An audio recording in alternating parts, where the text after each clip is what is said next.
બોઈંગ 787 બોઈંગ કંપનીનું આ જે મોડલ હતું 787, એનો આ ફર્સ્ટ મેજર ઇન્સિડન્ટ કે એક્સિડન્ટ કહેવાય છે. અને ફર્સ્ટ 787 નું હલ લોસ થયું છે. હલ લોસ એટલે એવો આ ફર્સ્ટ એક્સિડન્ટ છે 787 મોડલનો બોઈંગ કંપનીમાં, કે જેમાં આખું પ્લેનનું એરક્રાફ્ટનું સ્ટ્રક્ચર લોસ થયું છે. અને આમાં એક જણનો પણ જીવ બચ્યો તે બહુ મોટી વાત છે, અને it is no less than a miracle. 625 ફૂટથી તે નીચે પડે છે. અને જે રીતે નીચે પડે છે એને આપણે સિંકિંગ સ્ટોલ કહેવાય છે. આખું પ્લેન સિંક થઈને સ્ટોલ એંગલમાં નીચે પડતું હોય છે. આ આ બાબતમાં 2 થી 3 કારણો હોઈ શકે છે, કે થ્રસ્ટ લોસ હોઈ શકે, ડ્યુઅલ એન્જિન ફેલિયર હોઈ શકે, કે બીજી કોઈ હાઇડ્રોલિક સિસ્ટમ ફેલ હોઈ શકે. બ્લેક બોક્સ એક એવો માધ્યમ છે કે જેનાથી તમને સત્ય હકીકત અને સત્ય ઘટનાનું કઈ રીતે ઘટના ઘટિત થઈ એ ખબર પડે. બ્લેક બોક્સ એ દરેક વિમાનમાં એક બોક્સ હોય છે. બ્લેક બોક્સનો કલર ઓરેન્જ હોય છે, પણ એનું નામ બ્લેક બોક્સ હોય છે. તેમાં 2 કમ્પોનન્ટ આવેલા હોય છે. એક પહેલું કમ્પોનન્ટ હોય છે કોકપિટ વોઇસ રેકોર્ડર, એટલે CVR. કોકપિટ વોઇસ રેકોર્ડર એટલે કોકપિટમાં બંને પાયલટની વચ્ચે થતી વાર્તાલાપ. પાયલટ અને ATC એટલે ગ્રાઉન્ડ પર જે એર ટ્રાફિક કંટ્રોલર હોય તેની સાથે થતી વાર્તાલાપ. અને કેબિનમાં કોનો શું અવાજ આવે છે, કોઈક લાઉડ અવાજ, કોઈ નોઇઝ આવ્યો છે, કેબિન ક્રૂના અનાઉન્સમેન્ટ અને પાયલટ અને કેબિન ક્રૂની વાતો, આ બધું રેકોર્ડ થતું હોય છે કોકપિટ વોઇસ રેકોર્ડરમાં. કોકપિટ વોઇસ રેકોર્ડરને CVR કહેવાય છે. તે બ્લેક બોક્સનો પહેલો કમ્પોનન્ટ છે. અને બ્લેક બોક્સનો બીજો કમ્પોનન્ટ છે FDR. FDR એટલે flight data recorder. Flight data રેકોર્ડરનો મતલબ એ છે કે ફ્લાઇટમાં જે વસ્તુ જ્યારે જેટલા સમયે થાય છે તે બધું મિનિટ ટુ મિનિટ રેકોર્ડ થાય છે. 40,000 ફૂટથી લઈને નીચે ગ્રાઉન્ડ સુધી ગમે તેવા લેવલ પર હોય, તમારે અમદાવાદ એર ટ્રાફિક સાથે સંપર્ક બાંધવાનો રહે છે. ધારો કે તમે અમદાવાદની હદની બહાર નીકળો છો અને તમે મુંબઈ તરફ જઈ રહ્યા છો, તો આગળ તમારે મુંબઈનું ATC આવે છે, તો તમારે મુંબઈના ATC સાથે કનેક્શન સ્થાપીને તમારે વાર્તાલાપ કરવાનો રહે છે. એર ઇન્ડિયાના કેપ્ટને મેડે કોલ આપ્યો હતો. મેડે કોલ એ ઇમરજન્સી કોલ છે જે વર્લ્ડ વાઇડ શિપિંગમાં અને એવિએશનમાં, એટલે આપણે નોટિકલમાં એટલે દરિયાના સમુદ્રી જહાજો અને હવાના જહાજો એટલે હવાઈ જહાજો, એ બધામાં મેડે કોલ એક કોમન વસ્તુ છે. ધારો કે કોઈ બોટમાં ઇમરજન્સી આવે છે તો પણ મેડે કોલ હોય છે, અને હવામાં ઇમરજન્સી આવે છે તો પણ મેડે કોલ હોય છે. મેડે કોલ એ બધી જગ્યાએ એક જ છે, સમાન છે, દરેક ભાષામાં સમાન છે. મેડે કોલ એટલે grave emergency to the aircraft, એટલે એરક્રાફ્ટ પર ભયાનક ઇમરજન્સી આવી છે અને એને પ્રાયોરિટી લેન્ડિંગ આપવાની દરખાસ્ત એટલે મેડે કોલ. જે એરક્રાફ્ટ ક્લાઇમ્બ કરવું જોઈએ એ ક્લાઇમ્બ કરવાના બદલે સીધું નીચે સિંક થઈ ગયું, નીચે સ્ટોલ થઈ ગયું. ધારો કે આના બદલે કંઈક એમને થોડો વધારે સમય મળ્યો હોત, થોડો વધારે રિએક્શન ટાઈમ મળ્યો હોત, તો પાયલટ ડેમેજ કંટ્રોલ કરી શકતા હતા. પાયલટ પાસે સાબરમતી નદીનો પણ એક ઓપ્શન હતો. પાયલટ પાસે સર્કલ બેક કરીને અમદાવાદ એરપોર્ટ પર પાછા આવવાનો પણ ઓપ્શન હતો. નમસ્કાર દર્શક મિત્રો, હું જીગર દેવાણી આપ સૌનું સ્વાગત કરું છું TV13 ના ડિજિટલ પ્લેટફોર્મ પર. મિત્રો, આપણે સૌ જાણીએ છીએ કે આજથી એક દિવસ પહેલા જે દુર્ઘટના પ્લેન ક્રેશની અમદાવાદની અંદર થઈ, તે એવી ઘટના હતી કે ઇતિહાસમાં 12 જૂનનો એ દિવસ વર્ષો, દાયકાઓ, સદીઓ સુધી એક કાળા દિવસ તરીકે મનાવવામાં આવશે, જોવામાં આવશે. એક એવી ક્ષણ કે જે કદાચ આપણે કલ્પના પણ ન કરી હોય. પ્લેન ક્રેશની એકની આપે અનેક ઘટના જોઈ હશે, જાણી હશે, વાંચ્યું હશે એના વિશે, પરંતુ આ એટલી વિચિત્ર ઘટના હતી કે જ્યાં પ્લેન ટેક ઓફ થયાને માત્ર 1 થી 1.5 મિનિટ જેટલો જ સમય થાય છે અને અચાનક જ ક્રેશ થાય છે. ક્રેશ થાય છે ને એવી રીતે ક્રેશ થાય છે કે અંદર બચેલા લગભગ એક વ્યક્તિને વાત કરતા તમામ લોકો ઘટના સ્થળે જ મોતને ભેટે છે. માત્ર એટલું જ નહીં, કહેવાય છે કે 1,40,000 ટન કરતા પણ વધારે પેટ્રોલ તેમાં હતું. એટલા લીટર પેટ્રોલના કારણે પણ જે ભીષણ આગ ભભૂકી ઉઠી, જીવતા જીવ લોકો ક્યાંક કહી શકાય કે ભડતું થઈ ગયા હતા. હવે તમામની વચ્ચે આપણી સંવેદના, આપણી પ્રાર્થના તેમના પરિવારજનો સાથે હંમેશા છે અને રહેશે. પણ હવે જાણવા સમજવાની વાત અહીંયા એ છે કે એવું તો શું અચાનક થઈ ગયું કે પ્લેન ટેક ઓફ થયા અને માત્ર 1 થી 1.5 મિનિટમાં આટલો મોટો એક્સિડન્ટનો આકાર લઈ લીધો. ત્યારે આ જ મુદ્દા પર યાંત્રિક વસ્તુને સમજીશું, ટેકનિકલ વસ્તુને સમજીશું, અને તેને જ સમજાવવા આપણી સાથે એરોનોટિકલ એન્જિનિયર અને કમર્શિયલ પાયલટ કેપ્ટન કથન દિવ્યેશભાઈ દેસાઈ જોડાયા છે. કે કથનભાઈ, ખૂબ ખૂબ સ્વાગત છે TV13 ના ડિજિટલ પ્લેટફોર્મ પર. Thank you. કથનભાઈ, આપણે સૌ જાણીએ છીએ કે આ દુઃખદ ઘટના વિશે આપણે જેટલું પણ કહીએ, જેટલી પણ પ્રાર્થના કરીએ, જેટલી સંવેદના વ્યક્ત કરીએ, દુઃખ વ્યક્ત કરીએ, કદાચ આપણા શબ્દોમાં એ તાકાત નથી જે લોકોએ જે ભોગવ્યું છે એ અનુભવ કરવાની. કારણ કે એટલો ડરામણો, એટલો વિચલિત કરનારનો એ આખું દ્રશ્ય હતું. પરંતુ પહેલો સવાલ મારો તમને એ છે કે શું એવું આ પહેલા આવી પ્રકારની ઘટના ક્યાંક સામે આવી છે ક્યારે પણ, જે તમારા ધ્યાનમાં આવી હોય કે 1 થી 1.5 મિનિટમાં જ પ્લેન પોતાની પિકઅપ એનર્જી ન પકડી શકે અને ઉડાન ભરવાની જગ્યાએ નીચેની દિશામાં જાય? પહેલા તો જે ઘટના ઘટી છે તે અત્યંત દુઃખદ છે, અને ઘટના અમદાવાદમાં ઘટી છે, અને હું અમદાવાદનો વાસી છું. સાથે સાથે હું આ બેકગ્રાઉન્ડ, આ એવિએશન ફિલ્ડથી છું, એટલે મને આ ઘટનાનું દુઃખ સાધારણ માણસ કરતા, સાધારણ નાગરિક કરતા થોડું વધારે લાગ્યું છે. આવી ઘટના પહેલા ક્યારે ઘટી છે કે નથી ઘટી તેનો જવાબ એમાં છે કે બોઈંગ 787, બોઈંગ કંપનીનું આ જે મોડલ હતું 787, એનો આ ફર્સ્ટ મેજર ઇન્સિડન્ટ કે એક્સિડન્ટ કહેવાય છે. અને ફર્સ્ટ 787 નું હલ લોસ થયું છે. હલ લોસ એટલે એવું આ ફર્સ્ટ એક્સિડન્ટ છે 787 મોડલનો બોઈંગ કંપનીમાં, કે જેમાં આખું પ્લેનનું, એરક્રાફ્ટનું સ્ટ્રક્ચર લોસ થયું છે. અને આમાં એક જણનો પણ જીવ બચ્યો તે બહુ મોટી વાત છે, અને it is no less than a miracle. Plane જ્યારે, એરક્રાફ્ટ જ્યારે ટેક ઓફ રોલ કરીને લિફ્ટ ઓફ કરતું હતું, અને તરત એને ટેક ઓફ એનર્જી ના મળી, અને 625 ફૂટથી તે નીચે પડે છે.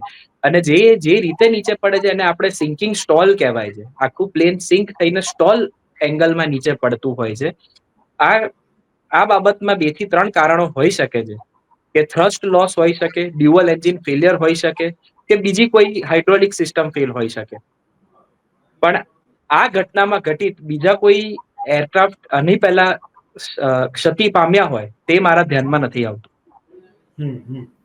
બીજું મારે એ સમજવું છે કે અહીંયા ટેકનિકલ શું એવી તો ખામી હોઈ શકે છે, કારણ કે આપણે એ પણ સમજવાની કોશિશ કરી કે બ્લેક બોક્સથી આપણને હવે શું ખબર પડશે. દર્શક મિત્રોને તમે સમજાવી દો, જે લોકોને આ ફિલ્ડના નથી એ લોકોને સમજવું જરૂરી છે કે બ્લેક બોક્સ શું કામ કરે છે, એ શું વસ્તુ છે, અને એનાથી તપાસમાં કેવી રીતે આપણને મદદ મળતી હોય છે.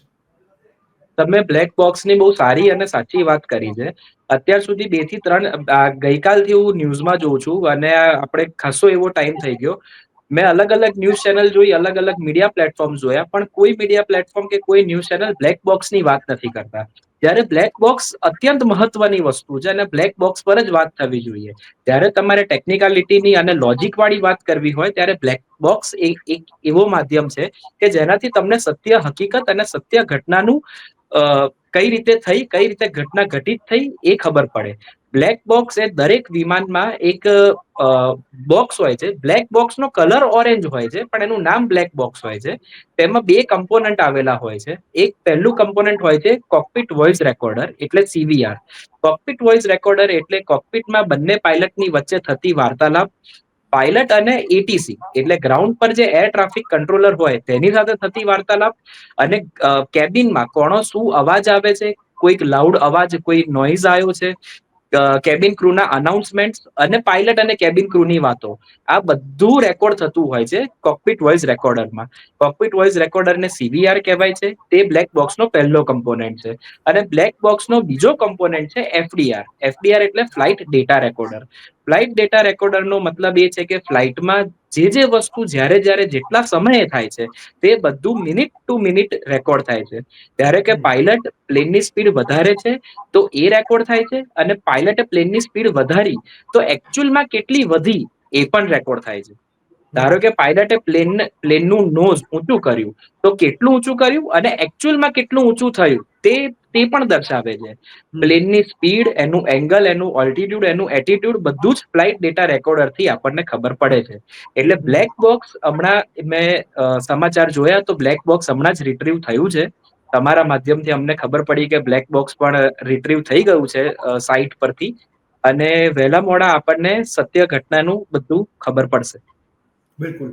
બીજું, ATCને લઈને પણ માહિતી મેળવી છે આપણી પાસે. ATC શું રોલ પ્લે કરતી હોય છે, શું એને ખબર નથી પડી, શું તેની સાથે કમ્યુનિકેશન નહોતું થયું, અને કેવી રીતે હવે એમનો રોલ હવે આગળના સમયમાં નક્કી થશે આ ઘટનાને લઈને? એર ટ્રાફિક કંટ્રોલર એટીસી એટલે એ લોકોનો રોલ એ હોય છે કે સૌથી પહેલા તો તમારા દરેક એટીસી નો એક એરિયા નિર્ધારિત હોય છે કે ધારો કે અમદાવાદ એટીસી છે તો અમદાવાદ એટીસી ની એક રેન્જ નિર્ધારિત હોય છે. એ હમ રેન્જમાં કોઈ પણ એરક્રાફ્ટ આવે એ ગમે તેટલા લેવલ પર હોય, 40,000 ફૂટ થી લઈને નીચે ગ્રાઉન્ડ સુધી ગમે તેવા લેવલ પર હોય, તમારે અમદાવાદ એર ટ્રાફિક સાથે સંપર્ક બાંધવાનો રહે છે. ધારો કે તમે અમદાવાદની હદની બહાર નીકળો છો અને તમે મુંબઈ તરફ જઈ રહ્યા છો, તો આગળ તમારે મુંબઈનું એટીસી આવે છે, તો તમારે મુંબઈના એટીસી સાથે કનેક્શન સ્થાપીને તમારે વાર્તાલાપ કરવાનો રહે છે. એટલે એટીસી નું સૌથી મહત્વનું હોય છે કાર્ય, અને એટીસી મેક શ્યોર કરે છે, એટીસી એન્શ્યોર કરે છે કે કોઈ પણ એરક્રાફ્ટ, કોઈ પણ ટ્રાફિક એકબીજાની સામસામે ના આવી જાય, એકબીજાની કોરસ્પોન્ડ ના આવી જાય, અને બધા સેફ રીતે મૂવ કરી શકે. એ એટીસી નું પ્રાઇમરી કામ હોય છે. આ એર ઇન્ડિયાના ક્રેશમાં એટીસી ને જરૂરથી માહિતી મળી હતી. એર ઇન્ડિયાના કેપ્ટને મેડે કોલ આપ્યો હતો. મેડે કોલ એ ઇમરજન્સી કોલ છે જે વર્લ્ડ વાઇડ શિપિંગમાં અને એવિએશનમાં, એટલે આપણે નોટિકલમાં એટલે દરિયાના સમુદ્રી જહાજો અને હવાના જહાજો એટલે હવાઈ જહાજો, એ બધામાં મેડે કોલ એક કોમન વસ્તુ છે. ધારો કે કોઈ બોટમાં ઇમરજન્સી આવે છે તો પણ મેડે કોલ હોય છે, અને હવામાં ઇમરજન્સી આવે છે તો પણ મેડે કોલ હોય છે. એટલે વર્લ્ડ વાઇડ તમે કોઈ પણ રિજિયનમાં હો, ધારો કે તમારું એરક્રાફ્ટ ચાઇનામાં છે ને ચાઇનામાં ચાઇનીઝ ભાષાનો પ્રયોગ થાય છે, પણ તમે મેડે કોલ આપો તો મેડે કોલ એ બધી જગ્યાએ એક જ છે, સમાન છે, દરેક ભાષામાં સમાન છે. મેડે કોલ એટલે grave emergency to the aircraft, એટલે એરક્રાફ્ટ પર ભયાનક ઇમરજન્સી આવી છે અને એને પ્રાયોરિટી લેન્ડિંગ આપવાની દરખાસ્ત એટલે મેડે કોલ. બિલકુલ. અને આ મેડે મેડિકલની કોલની વ્યવસ્થા જાણકારી કેપ્ટને જી એટીસી જી ને જરૂરથી આપી હતી, પણ એના પછી એ મેડે કોલને ડિસ્ક્રિપ્શન આપવામાં કેપ્ટન નાકામ રહ્યા હતા, કારણ કે એમની પાસે રિએક્શન ટાઈમ ઓછો હતો. લગભગ 1 થી 1.5 મિનિટનો જ સમય હતો. એટલે મારે એ પણ સમજવું છે કે જે ત્રુટિઓ તમે ચર્ચા કરી, માની લો કે ત્રુટિઓ ન રહી હોય, મેડિકોલની વ્યવસ્થા થઈ ગઈ છે, એટીસી સાથે કમ્યુનિકેશન થઈ ગયું હોય, તો પણ 1.5 મિનિટમાં માની લો કે પહેલી મિનિટે એ લોકો હવામાં હતા, પ્લેનની જે વાત કરું, ફ્લાઇટની વાત કરું, અને બાકીની 30 સેકન્ડમાં કંટ્રોલ ગુમાવીને ક્રેશ થાય છે, અથડાય છે, હોસ્ટેલના પહેલા ભાગમાં ઘૂસે છે. એ 30 સેકન્ડમાં કદાચ આ ત્રુટિઓ ન પણ રહી હોય તો શું થઈ શકે? એમાં શું બીજો કોઈ કંટ્રોલ થઈ શકે, બીજી કોઈ વ્યવસ્થા થઈ શકે? કારણ કે ટેકનિકલ ભાષામાં મને ખ્યાલ નથી, પણ આપણે એ પણ જોયું છે કે એના જે ટાયર છે એ પણ હજી અંદર નતા ગયા, અને ઉપર જતા તો એકદમથી નીચે જવા લાગ્યું. તો આમાં બીજું જ્યારે ડેમેજ થવાનું જ હોય, તો એક સરસ મજાનો શબ્દ છે ડેમેજ કંટ્રોલ, ઓછું નુકસાન થાય એ માટે અહીંયા બીજું કંઈ થઈ શકે એવો સ્કોપ હતો ખરા? કારણ કે સમય મર્યાદા હતી. નોર્મલી પાયલટ્સ ને ટ્રેનિંગ હોય જ છે કે કઈ રીતે તમારે ઇમરજન્સી સિચ્યુએશન્સ થી બહાર આવવું. પાયલટ ટ્રેનિંગનો સૌથી મોટો અને મહત્વપૂર્ણ ભાગ જ એ હોય છે કે કઈ રીતે તમારે ઇમરજન્સીને ટેકલ કરવી, કારણ કે at the end of the day pilot એક મશીનને ફ્લાય કરી રહ્યા છે, અને મશીનમાં કોઈ પણ જાતની ક્યારે પણ તકનીકી ખરાબી આવે અને હંમેશા કીધા વગર જ આવે. એટલે pilots are always trained to deal with all this type of situation. પણ આ સિચ્યુએશનમાં રિએક્શન ટાઈમ પાયલટનો બહુ ઓછો હતો. જેમ તમે કીધું કે એમને લેન્ડિંગ ગિયર પર રિટ્રેક્ટ નહોતા કર્યા. નોર્મલી લેન્ડિંગ ગિયર તમારે ટેક ઓફ પછી તરત જ રિટ્રેક્ટ થતા હોય છે. એ એક સ્ટાન્ડર્ડ પ્રોસીજર છે કે જેવું તમે ટેક ઓફ કર્યું, જેવા તમારા મેઇન વ્હીલ્સ હવામાં આવ્યા અને જેવું તમારે પોઝિટિવ રેટ ઓફ ક્લાઇમ્બ તમને મળ્યો, એટલે તમારો રેટ ઓફ ક્લાઇમ્બ જેમ ઉપર આવ્યું, તમારું નોઝ ઉપર આવ્યું ને એરક્રાફ્ટ સક્સેસફુલી ક્લાઇમ્બ કરવા માંડ્યું, એટલે તરત જ તમે ગિયર અપ કરી દો. અને નોર્મલી જ્યાં સુધી તમારો રનવે પતે ત્યાં સુધી તમારા ગિયર અપ થઈ જ ગયા હોય છે ઇન અંડર નોર્મલ સર્કમસ્ટેન્સીસ. પણ આપણે જે પ્રમાણે વિડીયો એવિડન્સમાં જોયું કે ખાસા સમય સુધી લેન્ડિંગ ગિયર પણ બહાર હતા, અને જે એરક્રાફ્ટ ક્લાઇમ્બ કરવું જોઈએ એ ક્લાઇમ્બ કરવાના બદલે સીધું નીચે સિંક થઈ ગયું, નીચે સ્ટોલ થઈ ગયું. ધારો કે આના બદલે કંઈક એમને થોડો વધારે સમય મળ્યો હોત, થોડો વધારે રિએક્શન ટાઈમ મળ્યો હોત, તો પાયલટ ડેમેજ કંટ્રોલ કરી શકતા હતા. પાયલટ પાસે સાબરમતી નદીનો પણ એક ઓપ્શન હતો. પાયલટ પાસે સર્કલ બેક કરીને અમદાવાદ એરપોર્ટ પર પાછા આવવાનો પણ ઓપ્શન હતો. અને આ જે બધા એરક્રાફ્ટ છે એ બધા બહુ જ ટેકનોલોજીકલ એડવાન્સ એરક્રાફ્ટ હોય છે. આમાં ઘણી બધી સિસ્ટમ્સ હોય છે અને ઘણા બધા એવા રિડન્ડન્સીઝ હોય છે. રિડન્ડન્સી એટલે એક સિસ્ટમ ફેલ થાય તો બીજી સિસ્ટમ હોય, ને બીજી સિસ્ટમ ફેલ થાય તો ત્રીજી સિસ્ટમ હોય, એને રિડન્ડન્સી કહેવાય. અને આખું એવિએશન સેક્ટર રિડન્ડન્સી પર ચાલતું હોય છે. આપણે નોર્મલી સ્કૂટર કે ગાડીમાં એક મોટર હોય, આમાં આપણે એક મોટરના બેકઅપમાં બીજી મોટર હોય. એટલે એવિએશન સેક્ટર બહુ જ રિડન્ડન્ટ સેક્ટર છે, બહુ જ ફેલ પ્રૂફ સેક્ટર છે.